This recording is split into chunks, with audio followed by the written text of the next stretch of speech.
Everywhere I look and everyone I talk to seems to agree on so little except one thing in this year 2022, and that is that social media sucks, dating apps suck, they don't actually make us happier, that we use them compulsively, but they're not actually adding a net benefit to our lives. Everyone, at least around my age, it might be different with younger people, but I don't think so from what I read online. Everyone around my age in their mid 20s admits this. Everyone longs to go back to before social media. Everyone talks about how great it would be if they read more, but they're just so addicted. Everyone talks about how their attention span is being shredded. Everyone talks about how they would like to quit. And I expect that this is like how it was with cigarette smoking in maybe like the late 60s and 70s, where it's this thing that everyone is doing. People are still smoking on planes. People are still smoking in the office.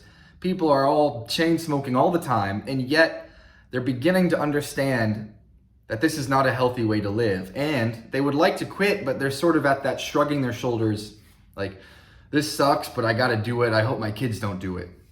That's where we're at with social media, which means to me that I think this age of social media is coming to an end.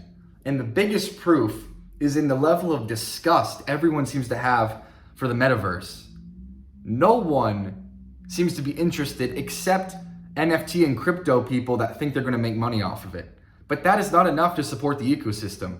You cannot, like, a gold rush cannot survive if the only people that care about gold are the miners. There needs to be actual demand for the product, which I see basically nowhere. Now, video games, that will exist, and maybe these things will be integrated in some ways. I'm not saying all this stuff is gonna go and we're gonna like not use computers anymore, but I'm saying social media as we know it now, where basically everyone is to one degree or another addicted to scrolling, addicted to getting likes and follows. I think all of that is gonna go in the next 20 years probably, because no one actually likes it. And when there is something in society that there's not an actual love for on a deep level with everyone, it goes away. And even things that people do love go away as soon as they're replaced by something better, or as soon as society is like inundated with proof that that thing is bad for them. And the two examples of this are, in terms of a fad, like opera. Like, opera singers used to be the most famous people on earth. Opera was what you did, but it got steadily replaced by other forms of music and entertainment. And then there's smoking, which once there was so much information about how bad it was for you, and then that information began to go to adults and then passed on to children, smoking just drastically decreased in popularity. And of course, it's still an issue in this kind of shadow form with vaping, but it's nothing like the 1950s where everyone just smoked and drank all the time, especially in business situations. And with opera and other sort of cultural fads that pass away, if what something is running on is simply the fact that it's the only option or that it's a fad, that can't last either. And when you look at history, it's just insane the amount of things that were so popular we can barely even think of it. Like, say, the Beatles. Like, they've retained some of their popularity, but there are other things that for a few years were like at the level of the Beatles that we just don't remember at all anymore. Another example would be this thing called phrenology, where like people thought by studying the shape of someone's head, you could learn everything about them, a bit like palm reading. That's just completely gone now. There was never any proof for it then. And even then, a lot of people knew it was fake, but it still had it was a popular movement. But then it just fades away because there's no actual utility in it. And there is utility in keeping in touch with your friends and messaging them.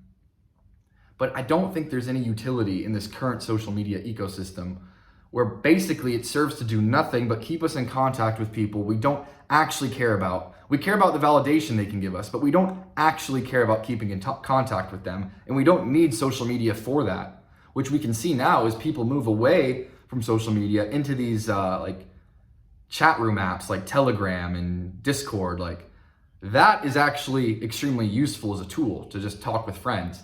That is not the same as Instagram and Facebook, which are just tanking in terms of ad revenue, in terms of stockholder belief in their futures. Like, they're doing really badly. And I think that's finally a reflection, not just of more like temporary business growing pains, but like a real problem, which is that people don't like using Facebook.